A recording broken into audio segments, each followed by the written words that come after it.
My first guest is a health and wellness expert and the author of The 100-Year Lifestyle. Dr. Eric Plasker joins us now from Atlanta. Welcome, Dr. Plasker.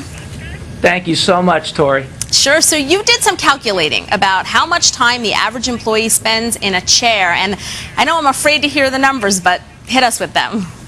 Well, Tori, the numbers are staggering. You know, when I did the research for the 100-year lifestyle, I was blown away that centenarians or 100-year-old people are one of the world's fastest growing segments of the population. And because we're living longer, Tori, we're also working a lot longer.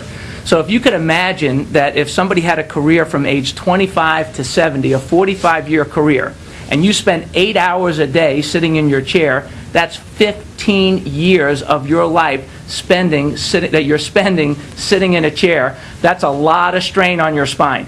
Sure, absolutely. And you say that it's doing a whole lot of damage, from impacting our posture and our spine, as you mentioned, to draining our energy. Sitting for prolonged periods even makes us lazy, cuts into our creativity. What are the, tell me a little bit about, what some of the results are of sitting so long. Well, the results are staggering. In fact, according to the President's Council on Physical Fitness and Sports, that the United States will spend over the next 10 years $1.5 trillion treating ailments related to a sedentary lifestyle. And one of the things that happens to the spine, for example, Tori, if you could imagine that your spine is a stack of bones, one on top of the other, and these spaces in between are the discs. We've all heard about that herniated or slipped disc, right, Tori? Mm-hmm. And so what happens is the spine is designed to move. We were designed to be mobile. And so what happens when you sit for a living, you keep this structure that was built to move, and you keep it straight and locked up and down. So what happens is you tend to get an accumulation of swelling that puts pressure on the nerves that can cause all kinds of pain. We've all heard of the sciatic nerve pain that people get. Plus it can affect the nerve system and affect the organs as well. So being mobile is definitely the way to go, especially if you're going to be sitting over an extended period of time in your work. And really getting up is the best solution, and becoming mobile in everything that you do. So let's talk about some of those specific solutions that you can offer. I know that you worked with a client who had a 75-minute commute each way to work. And after sitting in her car all of that time, she would then sit in her chair all day at her desk. So a lot of people, I think, can relate to that. What kind of advice did you give her? What did you tell her to do? Well, and that's what a lot of people do, Tori. They go from one sitting place to another sitting place. They go from the car to the desk to the lunchroom back to their desk and the computer, and then they go out to dinner and sit again. And so what I suggest that you do is take a detour. If you're on a long commute, don't just go right to your desk.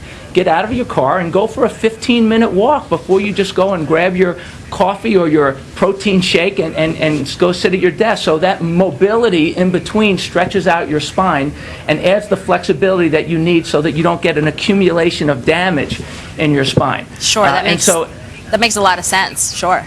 So let me ask you this. What about for the person who doesn't have a commute, the person who works from home? You have something that you call the 50-10 rule. What's that? Yes, and for every 50 minutes, 50, that you spend in a chair, that you should spend at least 10 minutes where you're not in a chair, up and moving around, moving your body. And during this 10 minutes, there's a lot of different things you can do, Tori. One thing that you could do is go for a power walk, where you just go outside, get some fresh air, change your environment, and move your lower extremities, your legs and your hip to create circulation inside of your lower back and your hip joints. Another thing that you could do is you could do swinging style exercises where you keep your feet planted on the ground, shoulder width apart, and just swing your hips. I'm trying to do it as I'm sitting in the chair. It's hard for my bottom to move, Tori. You're doing all right. I'm talking to you. Okay, good. But that's what you do, and you can swing your hips, and it creates mobility in these joints after they've been locked up for such an extended period of time.